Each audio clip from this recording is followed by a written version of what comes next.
Encouraging people to think for themselves since 2016. We're here again. It is the Corpsepaint Show, Sunday evenings every single week at this time. What time is it? 6? 7? Depends on where you're at. 6, yeah. This is when we start. It's 6 o'clock where we are. And we just want to tell you that we're going to talk about the Oak Cliff Film Festival today. And we're first, the surface facts. First, the surface facts brought to us by the programmer and the director of the festival, Mr. Barak Epstein, to my right. How you doing? Thanks for having me. Yes, you're always welcome here. And so, surface facts, Barak, and then we're going to dig deep. Yes. We're going to dig deep and talk about all of these weird films that you found, that found you, and are going to be screened here this coming week. So, what are the dates and what are the locations? So it's the Oak Cliff Film Festival. This is the 8th year of the film festival. It happens June 6th to 9th, starts this Thursday. Most of the big screenings are happening at the Texas Theater in Oak Cliff, but we also utilize a lot of other venues all over Oak Cliff. That's keyed out. Look at that. The Kessler Theater, the Bishop Arts Theater Center, Wild Detectives. We're doing outdoor screenings out by Bishop Arts near like Eno's, like where all the restaurants are. We use the Oak Cliff Cultural Center, Top 10 Records, pretty much any place that we can fit people in. We're going to show a movie in Oak Cliff next weekend.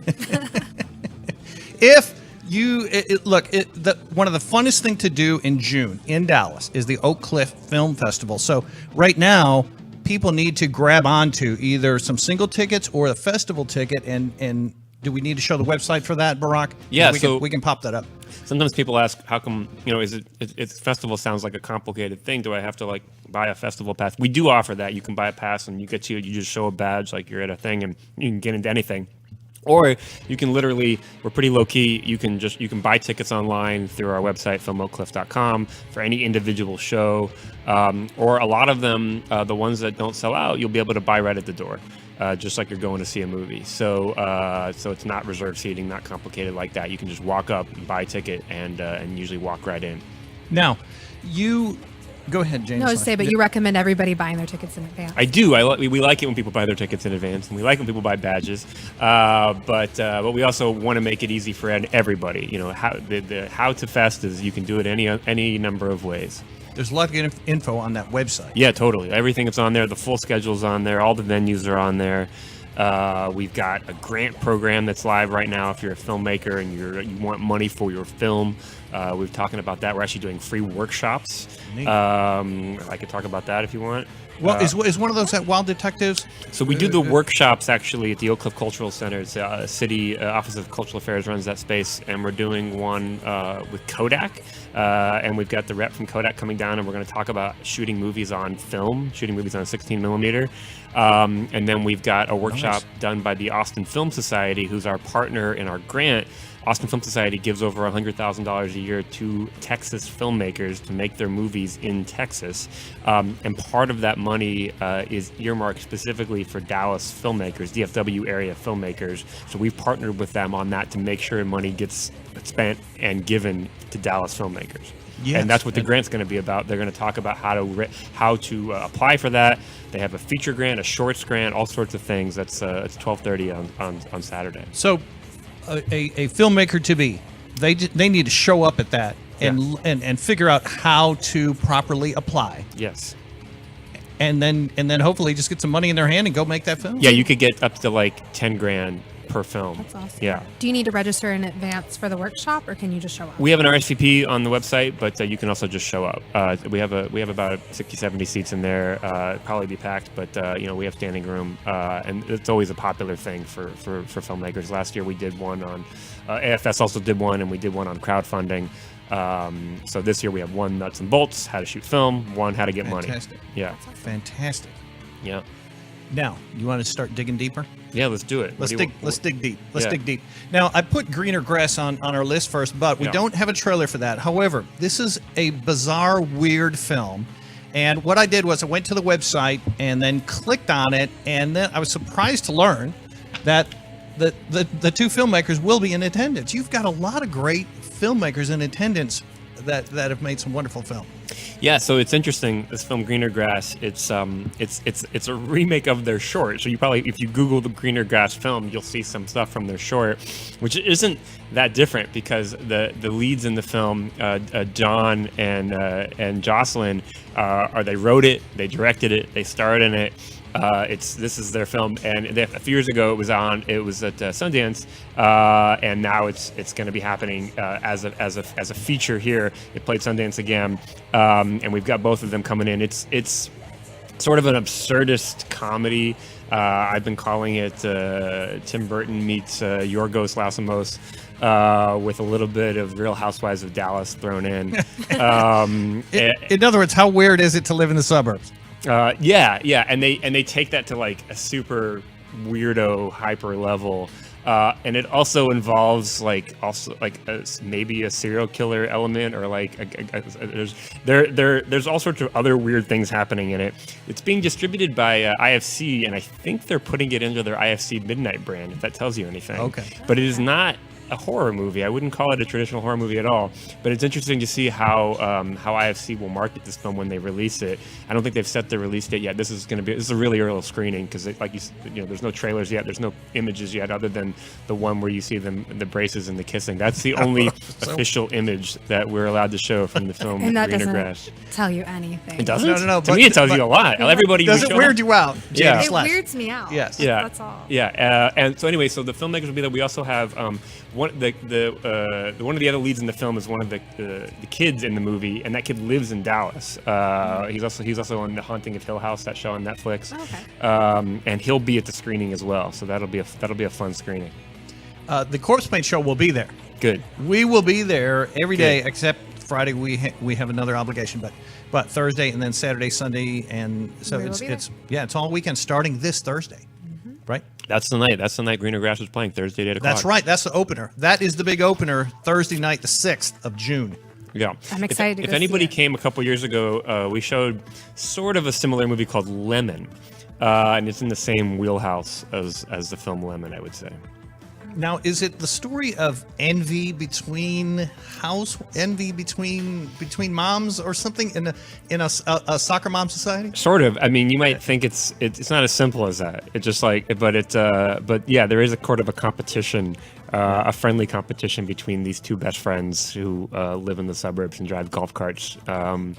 But also there's lots of other things happening under the surface, maybe similar to even Blue Velvet in a similar way, where you delve in that first shot in Blue Velvet, where you delve into the grass and what's below it. So I don't know if they referenced that specifically, but I'm sure it was in some minds when they wrote this. I always have had the impression that, once you, just start growing up a boring life in the suburbs, you realize one day that life just sucks and you're in a rut and nothing exciting is happening in your life and you're taking kids to soccer and, and that's maybe it. That's about it. Yeah. And then maybe one day your kid turns into a dog. Okay. Hint. Now, we're going to dig below the greener grass. We're going to dig below the greener grass and talk about Is that a reference to the dog part? Digging well, below? I don't know now. Now I'm curious. I bet there's a scene of this soccer mom picking up some dog poop and putting it in a plastic bag. Possibly. Because how mundane is that? That's just a guess. That's my life.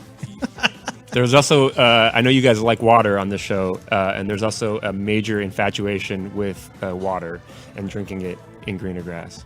So maybe the good folks at Liquid Death will be happy when they watch it. Would you mind holding up that wonderful Liquid Death can? And just so we can see the label. Yeah, very good. I like now, to promote Liquid Death. Where can you get Liquid Death? At Texas? Texas Theater, you can get Liquid Death. Yes. Texas Theater sells Liquid Death. Also, Top 10 Records on Jefferson Boulevard has Liquid Death. Liquid Death is helping us out for the film festival, so we'll have a bunch of product out. That some of it will be free if you're out and about.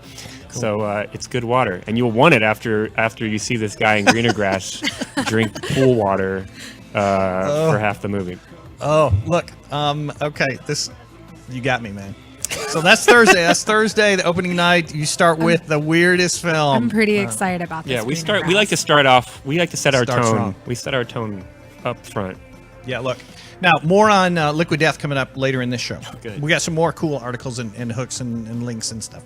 let's talk about Strange Negotiations. Now, is that the documentary?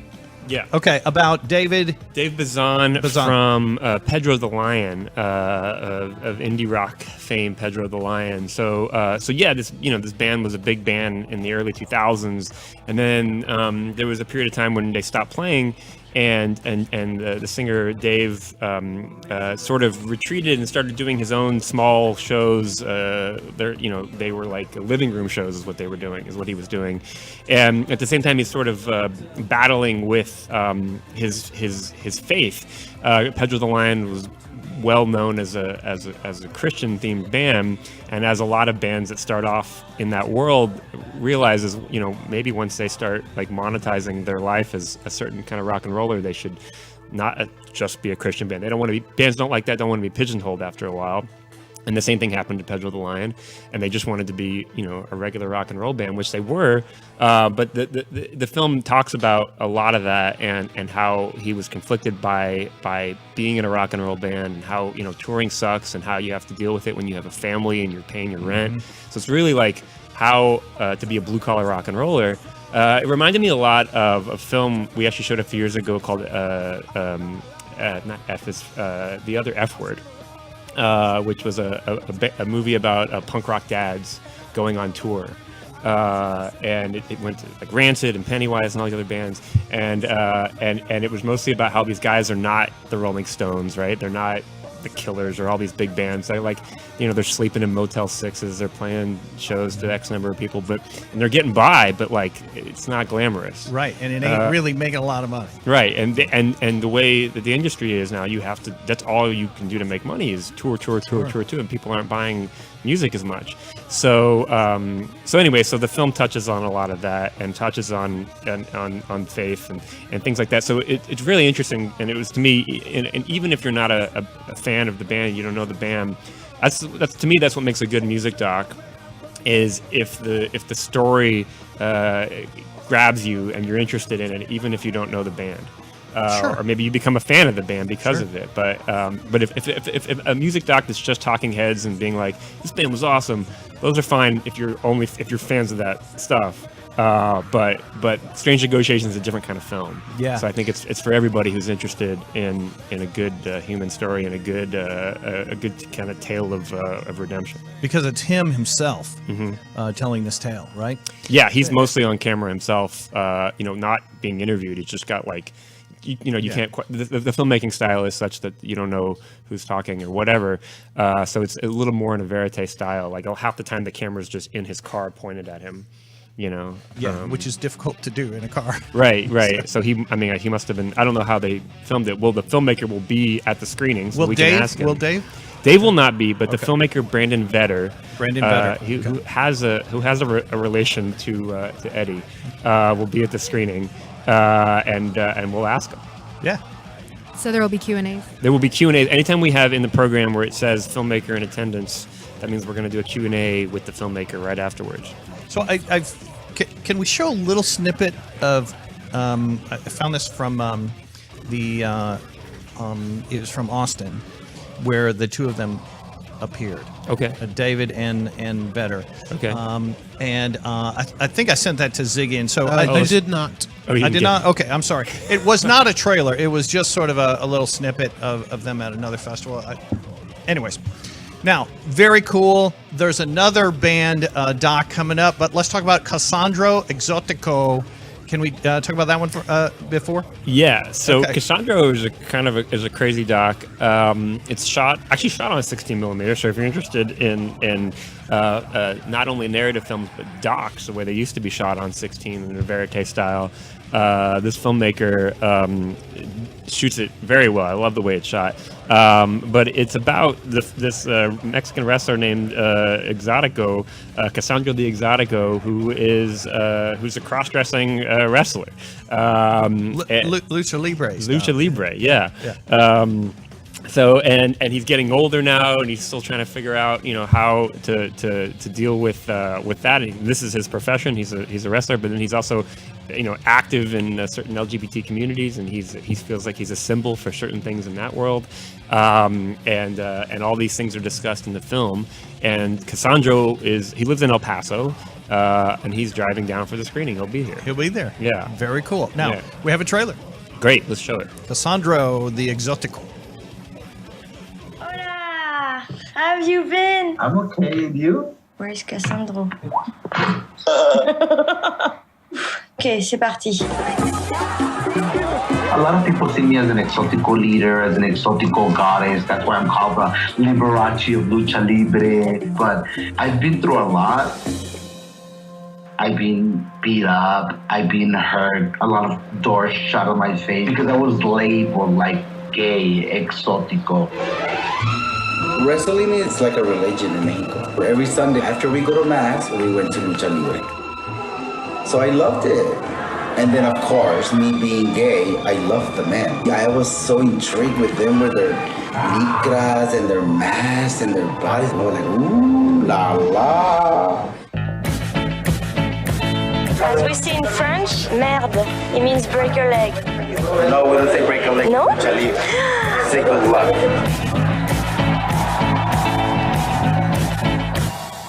All I said to the guys, like, take me in the dressing room. I can't walk no more. It's just a bad moment. But you've gone through many worse ones and you're gonna be okay again. My teacher always told me, look, Saul, I don't know when the hell you're gonna learn that you're already done. My body tells me it's time, but my ego tells me I can still go. I got to say, I like the fact that you have a healthy dose of documentaries. Yeah, we always have it. We try to mix it up where we have repertory, we have narrative, we have shorts, we have docs, we have a competition. A lot of the films, it may not, if you look at the program, it talks about it, but some of the films are kind of spotlight, which means that they're maybe bigger films. And then we also do competition, which is a juried situation where we bring in jury for the festival from other filmmakers and other curators across the country, and they pick which film is the best, just like they do at the bigger festivals. Nice. Yeah. And we can meet Cassandro. Cassandro will be there. This one is in our Spotlight Jock comp, not doc, but because it is coming out later this summer. It is? All right. Yeah. Is that at Texas Theater? This one will be at the Kessler Theater. All right. On Davis Street. So they don't, so the Kessler is a great space. Obviously, they do concerts and great things like that, and we get to do some matinee screenings before they do their evening shows. Usually every year, it works out. Very nice, man. Very nice. Cassandro. Looking forward to meeting him. It looks really neat. Did you guys notice the filmmaking style of it? Yeah, it's definitely raw. Yeah, it looks great. Yes. Especially with the wrestling aspect of it, I like how it's shot. 26 years, it said, of uppercuts and jumping on people, and now there's a film about him. So cool. That's awesome. Brainiac is another band doc. Yes. Right now, this was a sad tale. This was a band that was badass, up and coming, underground rock band, American rock band. So let me ask you, Satan, were you a big fan of Brainiac? I didn't know anything about him. Okay. I didn't. You didn't. So I'm in a similar boat as you, actually. I felt like I was in the world of paying attention to that kind of music in the late '90s, and they weren't. Maybe I was a little younger, but they weren't on my radar either. But when I heard about this film, and we talked about it with a lot of the other programmers, and some people on our team were like, "Oh, Brainiac is a big deal," and some people were like, "Oh, I don't know about it." But what's interesting about this film is that, again, kind of what I was saying about Strange Negotiations, is you can watch it and immediately be into the band. Right. And this one has a little bit more traditional talking heads in it, but at the same time, it immediately gets you into what was going on with this band, and it's pretty interesting. And unfortunately, the untimely demise of them. It's basically the lead singer died in a car crash, and then that was the end of them. But they were massively influential to lots of other bands that came after. So this screening is going to happen at Wild Detectives. We're going to do it as an outdoor screening. Oh, in the Friday back. night. In the back, yeah. We Yeah. do some screenings back there. Yeah. And you have to have a ticket for it still, of This course. one's a ticketed screening, yeah. Yeah. Mhm. And so, and then does the documentary then kind of turn into how people deal with loss? Yeah, I would say so. I mean, yeah, I mean, it talks about it in the community and also his bandmates and things like that. So it does get into that for sure. Yeah. Just the unexpected death. Now we have a trailer. Oh, we do have a trailer for Yeah, Brainiac? Brainiac. Okay, good. Let's see it. Brainiac trailer.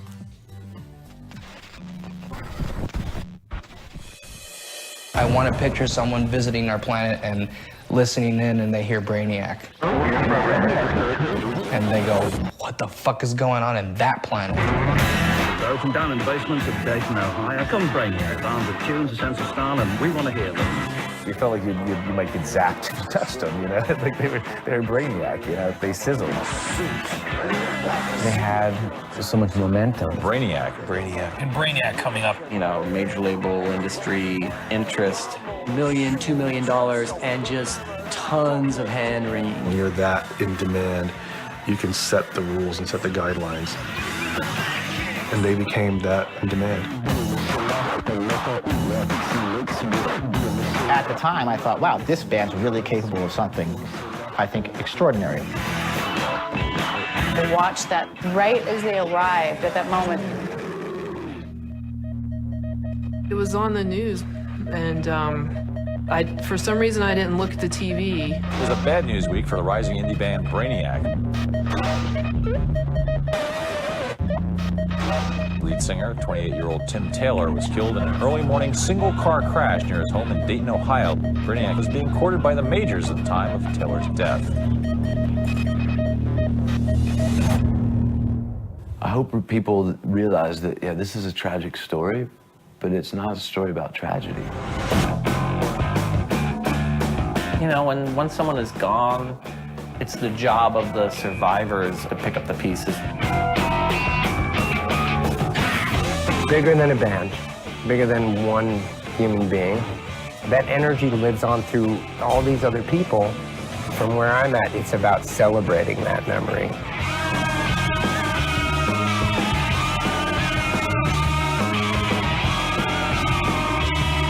The story really didn't end 20 years ago. It's still being written.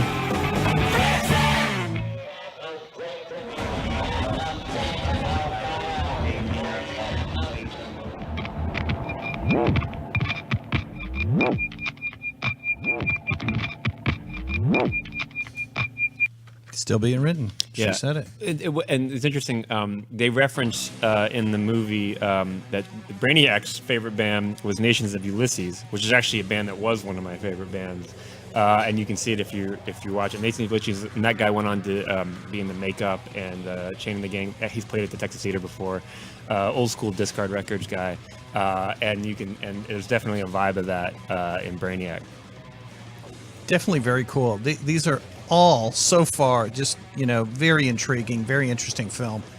So again, get your individual or past tickets at oakcliffilmfestival.com. Do I have that right, Barak? Yes. Yeah, .com. And you can check it all out there, including schedule and ticketing and all. It starts this Thursday, but look at the calendar. There's a good one on there as to when these particular films actually do screen.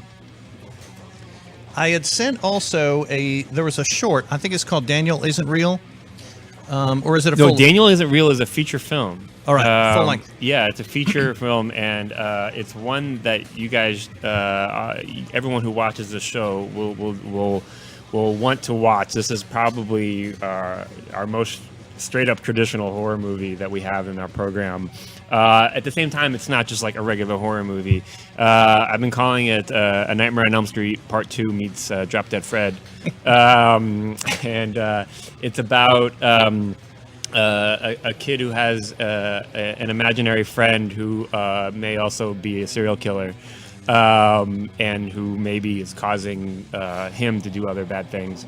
And as a child, he kind of represses the imaginary friend, and then he comes back later as an adult and causes havoc.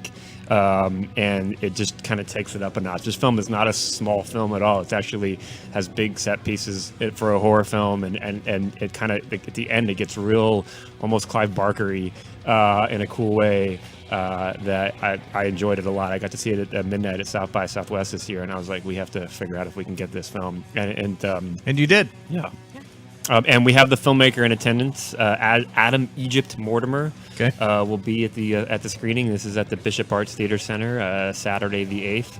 And it's at 5:15. We have Satanic Panic at 7, so you can make both if you. None of these overlap. Really. Yeah. I mean, we have some overlap, but we tried to make it. It was a Minimal. tight fit, but you can. If anybody is watching this and was like, I really want to see Satanic Panic, but go early to see Daniel Isn't Real. Because that's also in your wheelhouse. So are these all these places relatively close? Because I know this one's at the Bishop Arts Theater Center is like a mile from Texas Theater. Yeah, it's really close. We'll just run there. You could run. You could walk, run, Just or run. Uber. I'm gonna roller skate. Run right down Jefferson Boulevard. Roller skate down Jefferson Boulevard. She's Probably got not roller- going to be pleasant, but I'm going to try. She's got roller skates, Barak. I'll hit all You of could these. totally do it in roller skates in like 5 minutes. Can she walk into your theater with roller skates No, I'll on? take them off. Yeah, it might be Something- dangerous. All Yeah. right. But you could walk into Bishop Arts Theater Center. Also, co-stars Patrick Schwarzenegger. Oh, right. Who's probably related. We think Yeah. so. I've been told it's his son. Okay, so look. I like that it's recommended if you like A Nightmare on Elm Street Part 2. Part 2. Very Part- specific here. Well, Which is the better one, Everyone right? knows So- Nightmare on Elm Street Part 2 is the one with the certain LGBT tendencies and the closeness between Freddy and the guy Freddy is haunting, and Daniel Isn't Real is right on that. So it explores this unique story. Someone, as a grown adult, brings back their imaginary friend that they had as a youngster. Yeah. Yeah, and he's a bad dude. Ooh. Possible serial killer. Yeah. All right, so you can make both. That's on Saturday Yeah. the 8th. You can go see Daniel Isn't Real first, and then, of course, Satanic Panic. That's right. More on that coming up. I think he's waiting on that one. Yeah. I feel like you're saving that one for later. Do something big. Now, what else did I have on my list? Light from Light. There's no trailer, but this is about paranormal investigator Janie Slash. It is about a paranormal investigator? Light from Light. Light from Light. Yeah, Light from Light is about Jim Gaffigan stars as a widower in a house who thinks he's being haunted, and he hires a paranormal investigator to get in there and figure out what the story is. There's some similarities maybe to a little bit to David Lowery's film Ghost Story, but maybe also Personal Shopper, Olivia Salasse's film. And the film was actually produced by the Sailor Bear guys, James Johnston and Toby Halbrooks. So it's got a connection there. It's got the score by the guys from War on Drugs, that band.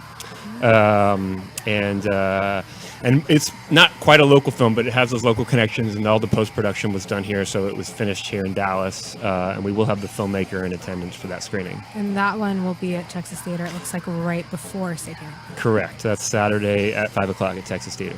All right, and that's Light from Light. Jim Gaffigan. And so another. Isn't he a comedic actor? Yeah, he's mostly a comedic actor, but he's trying. He's trying to spread out a little bit. Some of the comedic actors are great. Yeah, dramatic this is actors. not a comedy at all. This is a straight dramatic film, and he's very good in it. May I just point out quickly that if you think you have ghosts in your house, Janie Slash is a ghost babe, and she actually I is. will come investigate it. She is a paranormal investigator. Not a very good one, but I'm working on it. This is a new development since you were here last. Okay, great. Yeah. I was a ghost babe since my whole life. Okay. So, her whole life, she has been a ghost investigator, paranormal. Just didn't know it. Ooh, I like this. Look, did you see that? Disappears. I know it's chromed out. You can't see them. So when you get to the Oak Cliff Film Festival, they hand you one of these handy guides. Am I right? Yes. And that comes with your ticket. And so it's got a little biography of each film. Yeah. Every single thing that's going on. What is the event at Top 10? So Top 10 Records, we're doing a screening of a movie about a record store called Other Music. It's a record store in New York City that was around for 20 years. Great, influential, well-curated record store. It was literally across from a Tower Records its entire existence. And it thrived being across from a Tower Records. So it was a great spot, and it closed, and there's a doc about it, and it talks a lot about record store business and the record industry. Just premiered at the Tribeca Film Festival, and we are doing its Dallas premiere, Texas premiere actually, at the record store right on Jefferson Boulevard, Top 10 Records. They're setting up a screen right there in the. We got a screen. It's a small little spot, but we can make it work. Yeah, of course. Yeah, of course. Yeah. Outstanding. All right, so that one, yeah, very good. Other, what they were called Other Music. It's called Other Music. Is the name of the film. There it is. All right. Yeah. And I bet they lasted longer than the big one across the street, right? Well, Top 10 Records has been around since 1956. There you go. The oldest record store in Dallas. Now, I have to say, just to preface that, Top 10 Records was going to close. So we were neighborhood. We wanted to make sure it stayed because I'm right there on Jefferson on Texas Theater. We were like, we can't lose Top 10 Records. It's been here since 1956. So we worked it out with the owner who'd been there for 40 years, and we created a nonprofit to keep it going. So for the last 2 years, it's been a nonprofit, and that is what's happening. And a lot of similarities. We didn't invent this concept. Record stores and video stores all over the country, in order to go on to the next generation, are having to change their business models, and some of them are just coffee shops now, but some of them have changed to be libraries of sorts, and that's kind of the direction the Top 10 Records has gone. Other Music probably could have done that, who knows, but I feel like if you watch the film, you'll see that they felt like maybe they'd run their course. They did what they needed to do, and they're literally in a heavy prime real estate district in New York, so it may have not been feasible to keep going past, But the film is very, very good and has a lot of good people in it you'll recognize that are talking about the records that they like. So it's not going to be that many people who can fit at the screening because we're doing it in a small record store, so we can only fit about 30, 40 people in there. All right, but fair enough. And the point is, if you're at Texas Theater and you have not been to Top 10 Records, this is your opportunity to get a ticket for that and just go see the record store and then see the film about another record store. Totally. The big one for me is Satanic Panic. Now, Satanic Panic. I was told, or I got the impression that things went over very well for their initial screening ever. Oh yeah, it screened this weekend. It screened at Overlook. In New Orleans, right? And so the pictures look very positive on that, and it looked like what Chelsea Stardust was posting was very, very positive. And so I'm hoping you get a wild reception for that, and me and a lot of my friends will be screaming. Well, this is an exciting one for us because it just had its premiere at Overlook, and it is produced and shot and everything in Dallas, Texas. It was produced from Fangoria, the magazine, who's actually making movies now. They're making the magazine in Dallas and they're making the movies in Dallas. So this is a Fangoria production. And we're hosting the Texas premiere this Saturday. We will have the filmmaker Chelsea Stardust in attendance, and the lead of the film, I forgot, Haley Griffith. She'll be there as well. The one with the works at the pizza shop. I recommend everyone go and get some Home Run Pizza, which is also on Jefferson. Where they shot. That's where she works in the movie. She works at Home Run Pizza. Yeah. Isn't it located between you and Top 10? It's a little further past Top 10. Okay. Well, we'll go get some lunch. It's actually, but if you're going from Bishop Arts Theater Center is like 900 block. So you will pass it from if you're on your roller skates from Bishop Arts Theater Center on your way to the Texas Theater. You can stop in and get a pizza at Home Run Pizza and then make it to the screening. Just eat it on the rest of the way. Just eat it on the rest of the way. No, it's a total fun movie. It's a horror comedy. And I think a lot of people are going to have a lot of fun with it. Can I do a brief recap of what I know, the story? Yeah, go for it. Okay, so the pizza delivery girl is down on her luck and down on finances, and she needs one more good delivery and hopefully a good tipper. And an order comes in from if I have it right, maybe a more wealthy area of town. So she's hoping if she grabs that and delivers this pizza, she might get a good tip, and she needs the money. You just totally... It's wrong. Rewrote the description right here. Okay. Well, yeah. But it's the right. That's right. It's sort of right. It's pretty accurate. It stars Rebecca Romaine. Who I always want to call her Rebecca Romaine Stamos, but that's not. Is she just Rebecca Romaine now? I think she's just Rebecca Romaine now. Didn't she marry She was married to John Stamos for a Jerry while. O'Connell after. Well, Jerry O'Connell's also in the film. I don't know if that's a spoiler shit. Oh. I But feel like it's probably on IMDb, so it's probably okay. Okay, good. You didn't say anything else. He has a small part. They're married together. Oh, okay. Yeah, Jerry O'Connell's and but she's great in the film. Yeah. And she arrives at this house, and they happen to be Satanists who need a virgin's. Let people go watch it. Okay. He's really He hasn't seen it. He's just he's been talking about this. His for name like, is Satan. I mean, he's going to be excited about a movie with Satan in the title. Look, it appeals to me on so many levels. You wouldn't believe how many movies we have at home with Satan in the title. How many times did you see Hail Satan at the Texas Theater? Okay. At Texas Theater? Wait a second. Is it showing right now? If so, I apologize. We showed it for 3 weeks. I didn't see it. You saw the movie though, right?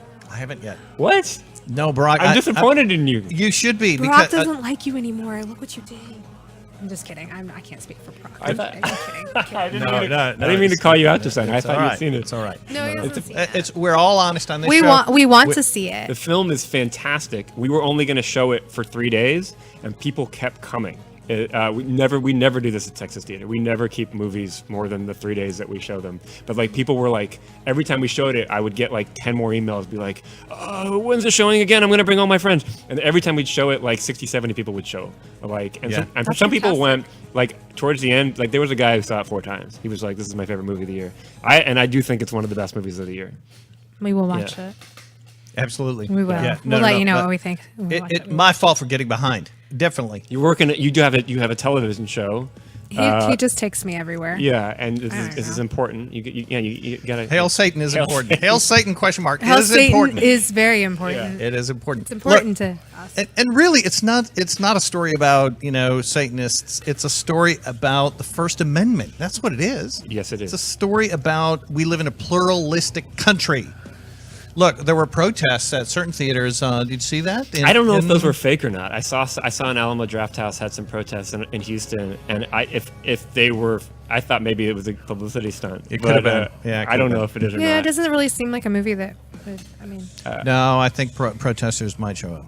It's so ironic that protesters would show up for that movie. If you watch that movie, it's like perfect. Like that's all I can say. But of the two, I've pledged my virginity to Satanic Panic. Is what I've done. Good. So that one is going to drop first, and that's coming up on Saturday. I have no idea. Saturday. All right, Chelsea Stardust in attendance. You saw this at I got to see Utah, an early screening. No. Because Satanic Panic hasn't played anywhere other than Overlook, so I got to see it on a private screener. Is how I saw it. Nice. Oh, that's cool. Yeah. So you screened all of these movies, right? Yeah. That's usually how we check them out to make sure we want to show them at the film festival. Or you see them at festivals, and then do you reach out? Sometimes we see them at festivals. Sometimes we have to ask for screener copies later, private screeners, and they're sometimes they're timed for like 6 hours. And you have to just watch them. Sometimes, some movies, they won't send you a screener for it all, so you have to like show it at a movie theater. So like, luckily we can do that at the Texas Theater. But like, so that's how we look at other festivals. We look for films by filmmakers that we know. We get submissions also. A lot of our shorts come from just blind submissions, really. Yeah. And people don't really realize how much work goes into programming a film festival. Yeah, it's not just me. I mean, if you look in our back, we have a whole team of people who work on this film festival. There's a dozen. And the programming team is 6 or 7 people as well.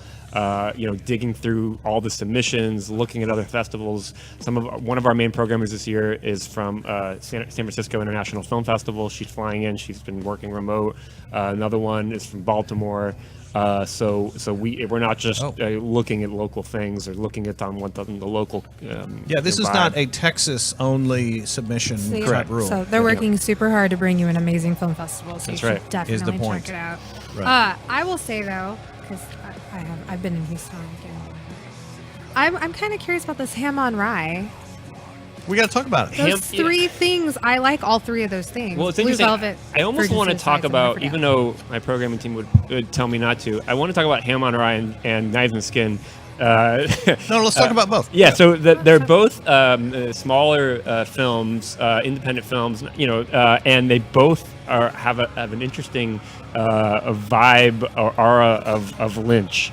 In other words, weird vibe. In a cool way, a cool weird vibe. There was a period of time, 5 or 6 years ago, where all the cool indie films had this like Terrence Malick kind of thing going for them, and there was all these movies that were clearly influenced by Tree of Life, and that's kind of gone away. And now I'm noticing a lot more of filmmakers who are more influenced by Lynch. Or certain 80s era things, late 80s, so maybe just things are happening and of the age of these filmmakers where certain things are more interesting to them. Ham on Rye has a little bit more of a Virgin Suicides vibe as well, where you just like follow these people in suburbia and you don't exactly know what's going on. In a similar way, it's not that different from Greener Grass. Similar. Yeah, and we will have the filmmaker in attendance for that film. I believe it's a Baltimore area film. Knives and Skin is a little bit more experimental, a little bit more... Before you go there, I think we have a trailer in Ham on Rye. Oh, let's show the trailer, sorry. Ham on Rye. Yes, we do. Ham on Rye. One. I'm so good. Life is so good. Honestly, everything is so good. Love your sister, Amy.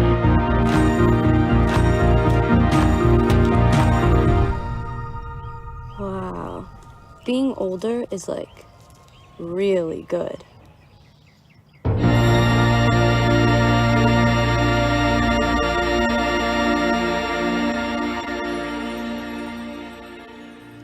Everyone looks so clean in that neighborhood. Yeah, and it definitely is a similar vibe to Greener Grass in that way. It's like Right. and there's a surrealist of kind of vibe happening as well in Ham on Rye. That's pretty cool.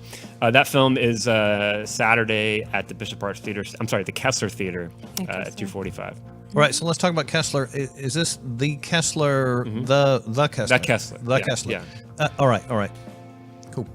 Cool. Now, the next one is Knives. Oh yeah, I mean we kind of Knives talked and about Skin. it, but basically I'm connecting them because of the Lynch connection, but it's a different kind of film. It has a little bit more of a potential supernatural vibe happening to it, and I quite enjoyed it.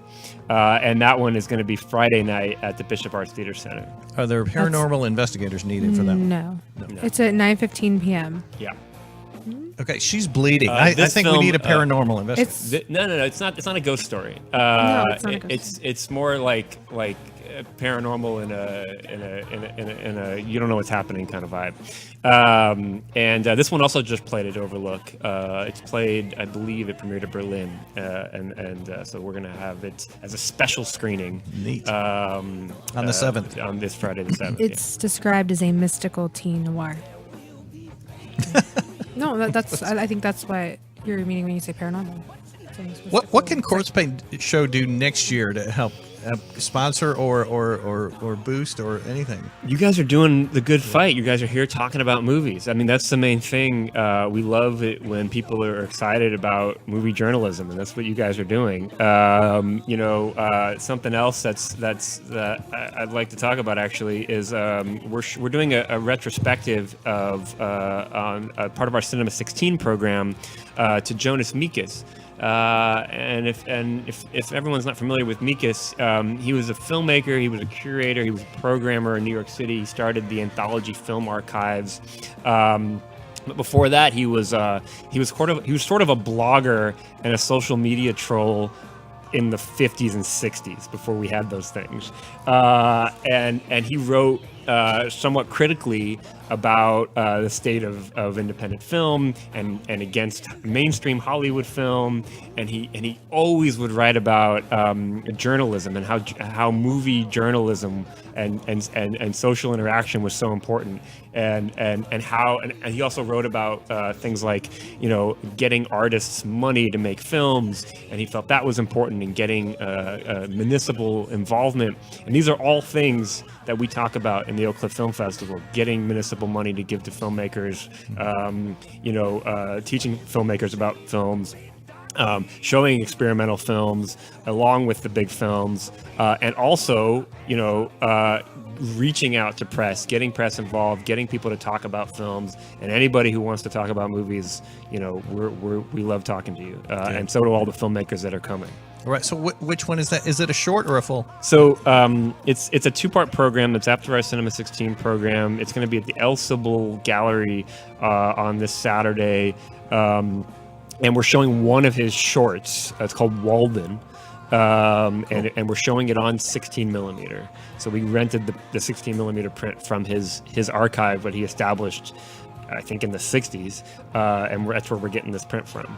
And they still have it. This network. So he basically also was very instrumental in establishing a distribution network, along with Amos Vogel, who the series is named for distributing independent films. Neat. And mostly on Super 8 and 16 millimeter. As that was the way to do it if you didn't have a 35 projector, right? That was like a common way to set up a screening, and that network actually still sort of exists for these type of screenings. Very cool. Is that part of the shorts program?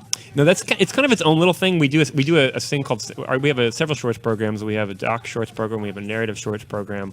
We have a Cinema 16 program, which is experimental, and then we also have a late night program, which is more of our grungier stuff, our horror-y kind of stuff. Well, let's start with that. What are some of the grungier late night shorts that stood out to you? One that it's gonna close out our program, but we have a couple that are just really awesome. This film called The Other Side of the Box.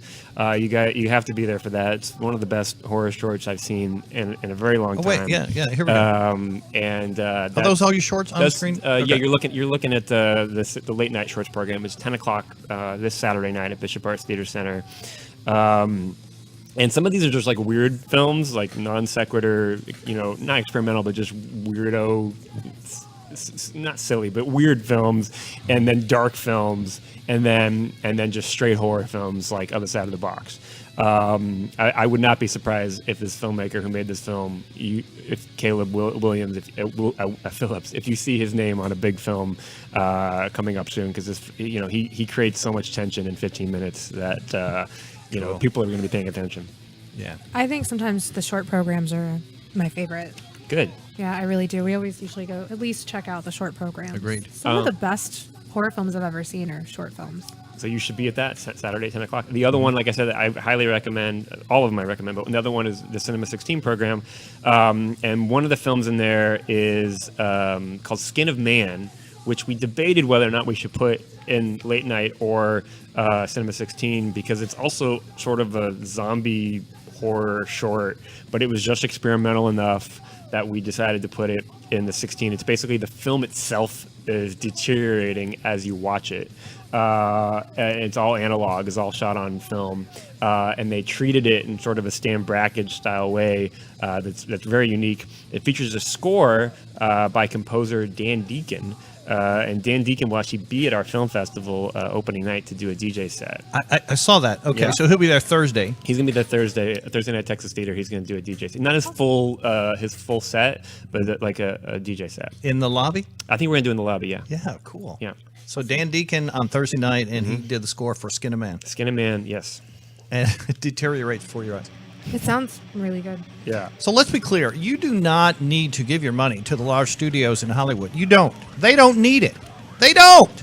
Who needs your support are independent filmmakers and independent film festivals, like the OCFF, Oak Cliff Film Festival here in Dallas. So please check out the website and grab some tickets for this for screenings 6th through the 9th. That's this week. So after Satanic Panic, you can just go back to Bishop Arts Theater Center for the late night shorts. There you go. Bounce around. Has Other Side of the Box. You'll get your workout in too. More popcorn and snacks. Oh, I love it. Okay, so Satanic Panic, and then these shorts like Skin of Man and such. Mm-hmm. Love it. What else stands out to you, Barak? If you want to look at another shorts program, our documentary shorts program has a couple films by filmmakers I'm big fans of that we played. Scott Kalanico has a new film called Everything You Wanted to Know About Sudden Birth But Were Afraid to Ask. And Scott is a type of filmmaker. He's been around. I've known this guy for 20 years. And he's been making films sort of in a found footage way where he like finds old industrial films. And, I know, look at that picture. Yeah, and he recontextualizes them. Yeah. And this film is about, basically, he found an industrial film about teaching police officers how to give birth to babies in the back of cars. It was a real film, like a serious business film that was an educational film, and he's made a film about that. It's showing some of the footage. It's great. And then also, we have Bradford Thomason and Brett McComb's new film, Lost Weekend. We showed their film, Life in Waves. It was a doc feature a couple years ago about the synth queen, Susan Ciani. This new film is a short film about two dudes who win this MTV contest in the mid-'80s to hang out with Van Halen for 2 days. Are they the ones who got to go backstage with him and all? They got to they got to hang out with like the groupies with David Lee Roth, and they partied and this was the main thing in their life. Like they peaked. And so to show what they look like now. Oh yeah, no, they're interviewed. Okay. They're interviewed and they talk about it. It's great. Yeah. It's a great. They're like, this was the best part of my life ever. Yes. So that film is a great one. It's a 14-minute film. It's I almost feel like they could go back and find another hour and make that into a feature. But it's great, and that's playing in our Doc Shorts program. Look, I think sometimes all of us have a short attention span, and I say hail and thank you to these 14-minute films. Sometimes I do, Barak. You'll see 6 films and 79 minutes. There you go. That's where you like to pack it in, not too long. Right. Right. Love it. Now, we mentioned earlier top 10 records. Yes. And you told me off camera that they carry Dead Red Queen records. Yes. On the little 3-inch CDs. Yes. And I think they have regular size too. Right. Dead Red Queen. Yeah. So that's very good. Dead Red Queen helps our show, and we have some images of some of their releases, and this is one of their logos to some of these torture devices. Dead Red Queen, you can pick their product up at Top 10 Records on Jefferson Street in Oak Cliff. And in fact, while you're there, time it to where you can see the documentary that they're going to... Other music. Yeah, other music. Yeah, Dead Red Queen. Hails in support. Do I have time to talk about one more film? Absolutely. So this film, Dragnet Girl, is going to be Saturday night at the Texas Theater. This is a really, really, really cool screening we're doing. It's Ozu, the great filmmaker who did Tokyo Story and lots of other great films. And this is one of his earlier silent films, 1933 films, a gangster film. We have a 35mm print coming in of it. And we've got a live score by the band Coupler from Nashville. Features a couple guys who were in Lamb Chop back in the day. No kidding. Yeah, and in front of the screen. In front of the screen, they're going to do it. So this is a front of the screen show. We show the film 35, and they set up in front. And this is a really, really going to be a cool show. We're only going to do this one time. This band's on. They're driving from Nashville to do this show. So if you're a fan of silent films, live scores, Ozu, gangster movies, 35, all of the above, ambient music, this is the show you want to be at. Saturday at 10 o'clock. Love it. That sounds amazing. And then so they're coming from Nashville, and then we got Cassandra coming from El Paso. Mm-hmm. So the whole country. That's right. Is pointing in the direction of Oak Cliff, Dallas. And if you've never seen a silent film live scored like that, it's an incredible experience you don't get to witness very often, so you should definitely check it out. Did we have a trailer for that one? We or do. Was that part of this? Yeah. See if you have.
coolest happenings this week in our country are at Oak Cliff Film Festival. That's right.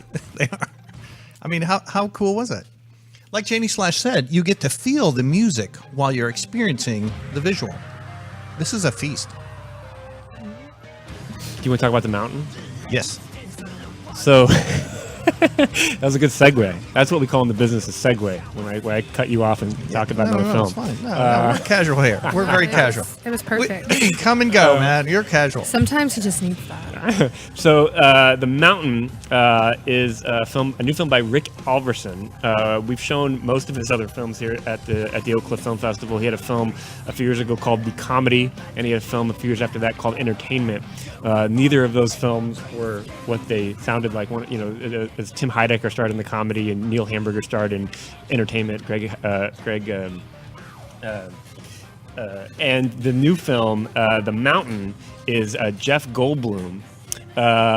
Stars as a lobotomist in the 50s, and he takes an assistant with him to drive across country and give people lobotomies. So it's a comedy. Yeah. Okay. Not really. It's sort of.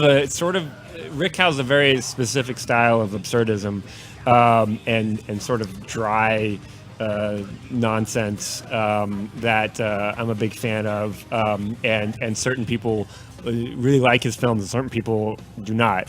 And I feel like after you watch Greener Grass Thursday night, you will know if you were ready for The Mountain Friday night. And it is very, very, very dry and very good.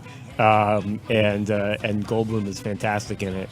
And we have the writer of the film, Dustin. He's with co-writer Dustin Guy Defa. He's a director in his own right, but he co-wrote this film with Rick, and he'll be there in attendance for Q&A. I think we have a trailer for this one. How many times did you burst out laughing watching it? At least 3 times. Okay. Udo Kier's in it, so he always makes me laugh. Okay. Udo Kier's great. Yeah. So it does sound absurd. Do they find people or just choose people for lobotomies? They go to, it says routine. They go to. So basically, what he's trying to do is he's selling his services to mental institutions. He's literally having to go in like he's a traveling salesman and be like, how many people need lobotomies today? And there's a great scene where they don't want lobotomies. Right. That's like my favorite scene in the movie. Sometimes they want lobotomies, sometimes they don't. It just makes me think of the Ramones' Teenage Lobotomy. Yeah. And when I think of the Ramones, I think of the Texas Theater because of that great Ramones night you had. That's right. You DJ'd it. It was a good DJ Woo! set. And you had a live band. That was freaking awesome. Yeah, And PJ Souls. And PJ Souls for real, not fake PJ Souls. Right. These are events that happen What at would Texas fake Theater. PJ Souls be like? That would be really sad. It'd be like a cardboard cutout. Yeah, no, we got to get real PJ Souls. Yeah, you got to. Yeah. She's awesome. She's so nice. Yeah. Fun. She's fun. The Oak Cliff Film Festival just sounds better and better and better. And I'm glad you brought these booklets because, I'm grasping on to now some other films that didn't initially grab my attention only because my attention was cut short, not because of lack of quality. I kind of like those Texas student shorts at 7 p.m. on Friday. Some of these look interesting. Let's talk about that. Before you want to do that, do you want to watch the Mountain trailer? Oh, yeah, we do. I'm sorry. Absolutely. I'm jumping ahead. Do you believe your dreams are imaginary? Or that they're real? Real? I'm Dr. Fines. I'm about to go out on the road. You know what I could use? Somebody to give me a hand taking photos.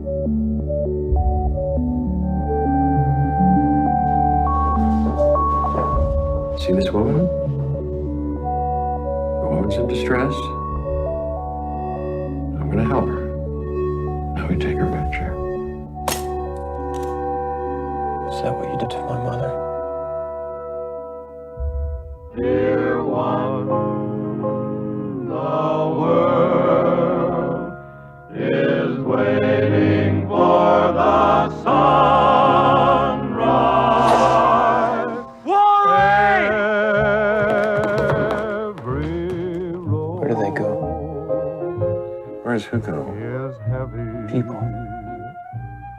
after you change them.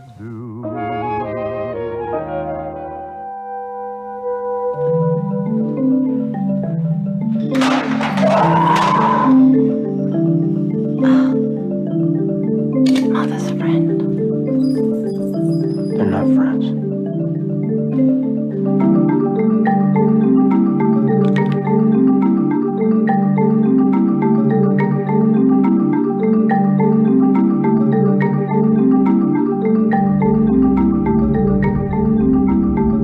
You wanna go home?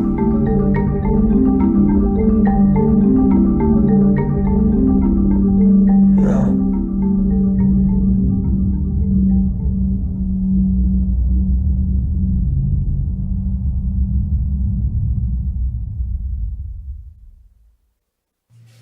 Again, it has nothing to do with the mountain. Well, there's a photo of a mountain. It was prominently featured in that trailer. I don't know if you were paying attention. Okay, look. Here's the thing. I feel like that Jeff Goldblum is perfect to play that character. I know. Yeah, There's no one else. You get the impression he loved making that movie. Yeah, I mean, he's also going. Yeah, he's also trying to avert with the titles. I mean, if you I recommend watching Greg Turkington in Entertainment, where he plays himself a form of Neil Hamburger, or Tim Heidecker in the comedy, which is not a comedy at all. So if you want to pregame, go home and watch those films, and then come to the mountain Friday Got night. it. Look, and how do you track the success of your lobotomies? They don't really get into that. Okay. Oh. All right. I'm thinking, man. I'm going off road. Yeah. I'm going off road. Very good. All of this at Oak Cliff Film Festival, 6th through the 9th of June, 2019. You have got to at least check out some of these films and start there at that website right there and get tickets and also calendar info. And Dan Deacon on opening night, DJing. It's gonna be amazing. Oak Cliff Film Fest. Hey, you serve Liquid Death at Texas Theater. We appreciate that. And we have found this cool link of about more and more bars that are not even serving alcohol. I think you sent this to Say, was that the thing I sent you? Yes. I feel like it's the thing I Yes. sent you. Thank you very much. Very much for doing the research on this.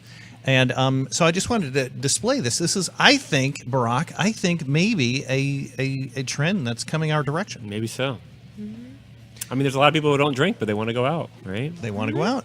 They Yeah. can't drink or they won't drink. They don't want to drink. And I'm one of them. And sometimes you want to participate, kind of. Right. And Liquid Death helps you feel like you're participating Sure. without consuming the alcohol. Yep. We also appreciate the fact that they're in recyclable aluminum, and that means not contributing to our plastic waste on our planet that winds up in the oceans and then washing ashore. And did you see the big article about, was it the Philippines or one of the other countries that was returning Malaysia, sending trash back? We sent them a whole bunch of plastic garbage, and they said, no, we don't want it. And they're returning it to us.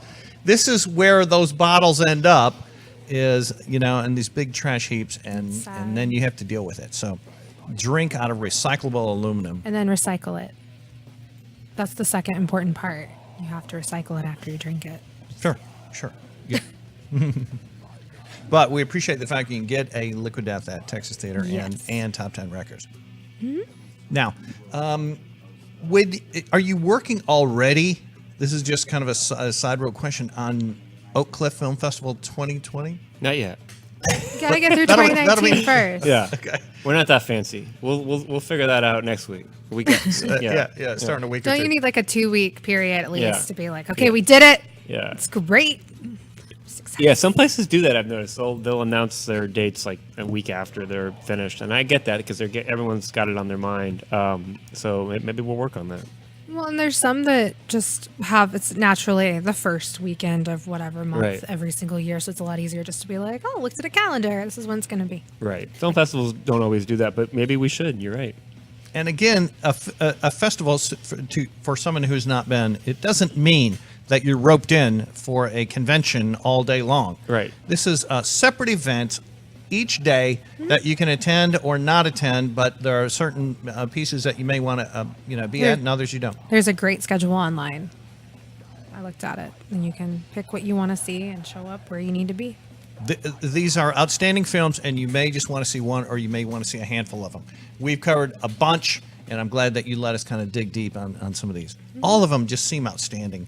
I'm looking forward to meeting Cassandra. I'm looking forward to meeting Chelsea Oh Stardust. yeah, you're very much. He's very much looking forward to meeting Chelsea Stardust.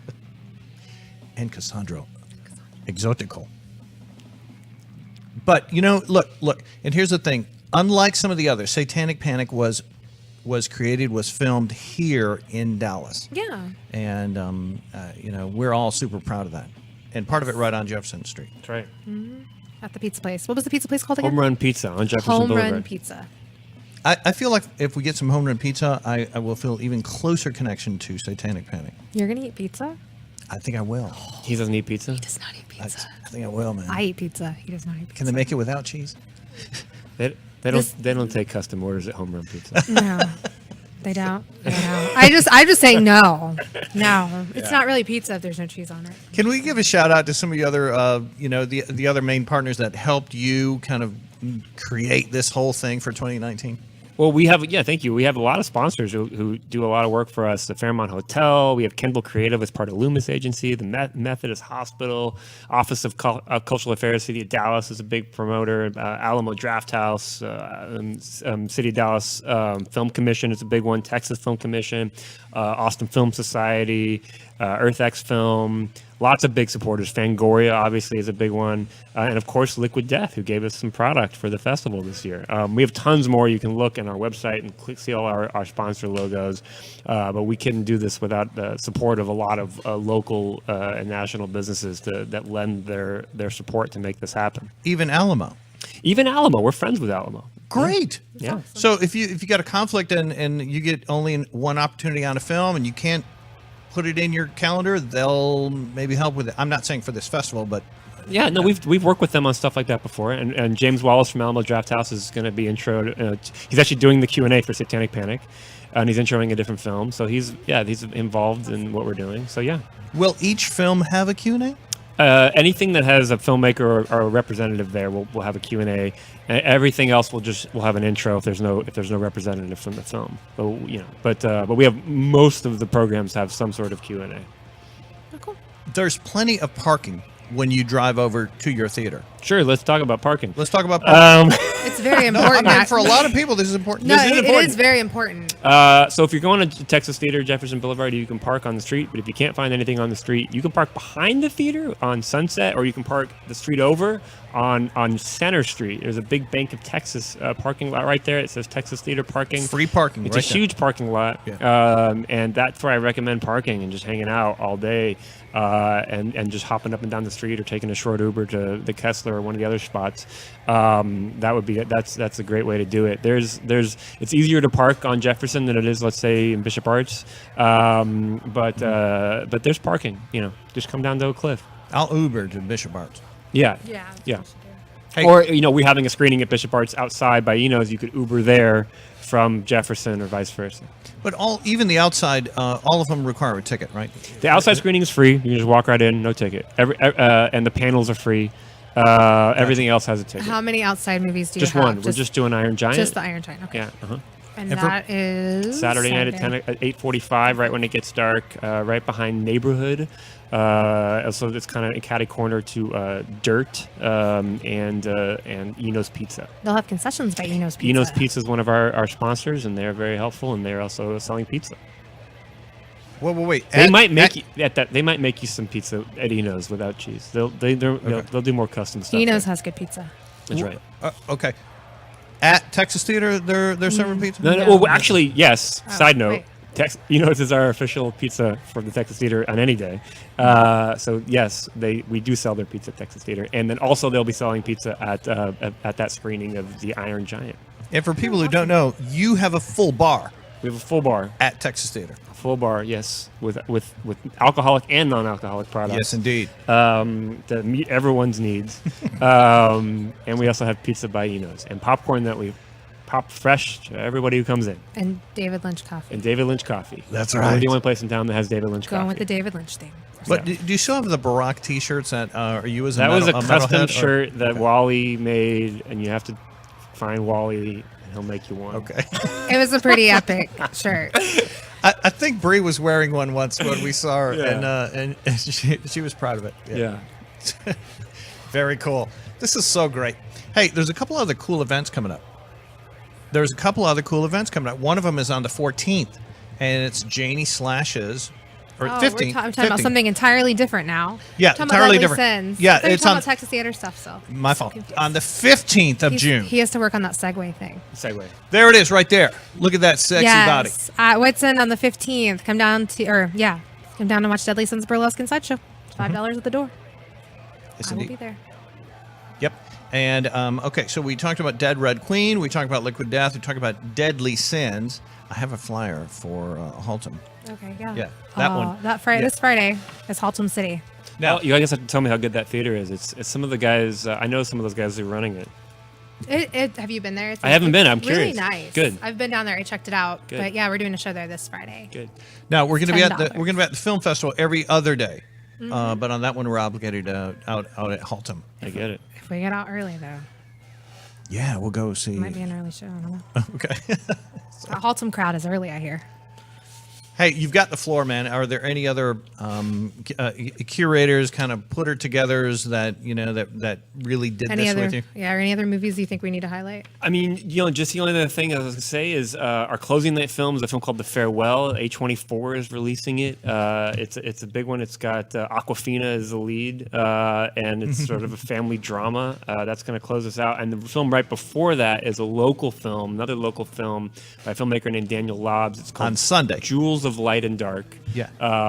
And there's another one I highly recommend coming to see. So sticking around for the last two shows at Texas Theater on Sunday night. On the 9th. All right, very good. And tell me, I like that your final film is called The Farewell. That's right. We theme this stuff. I like it. That's why we have a room of people who come up with this stuff. First one's Greener Grass. Last one is Farewell. That's right. It's perfect. Both directed by women. So that's also a big feature of what we do at the Texas Theater is highlight films by all sorts of different filmmakers and Different perspectives, and highlighting women filmmakers whenever we can. And speaking of that, It's very obvious when you're going through and looking at all the different synopsises. and all right, I've been seeing more about Awkwafina. What can you tell me about her? She was in that movie Crazy Rich Asians, which I did not see. Okay. And I've been told she's very popular with the kids these days. Okay.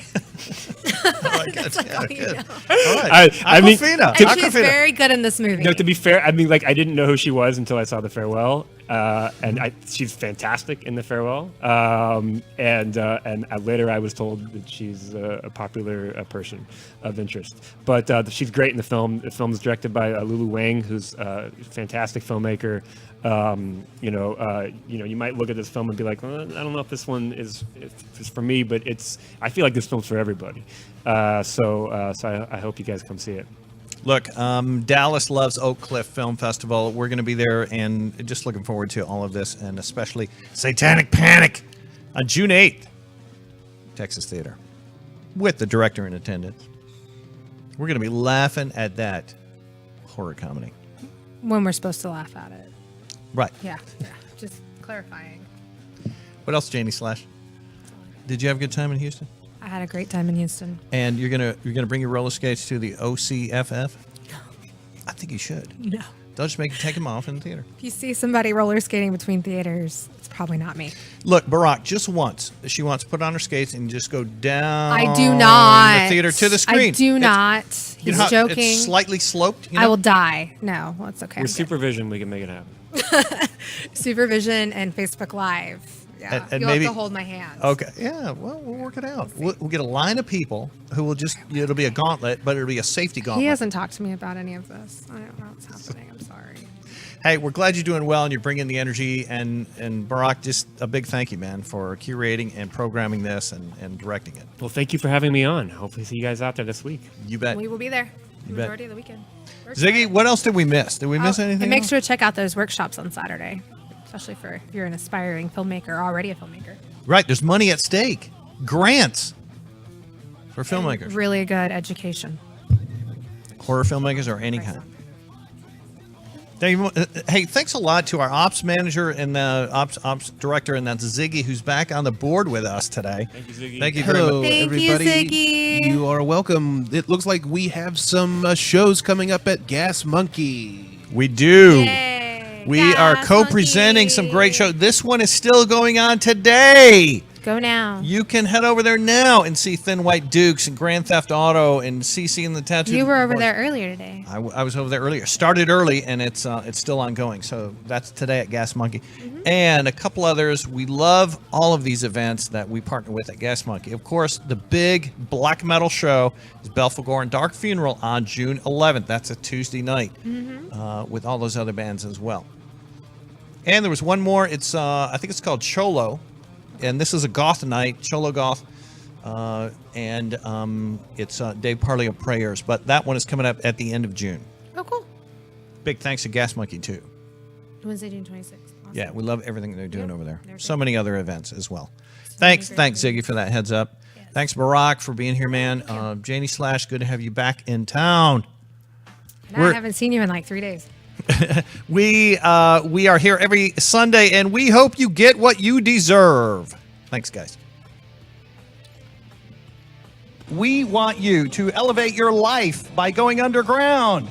By that, we mean supporting independent art, independent music, independent print, independent movies.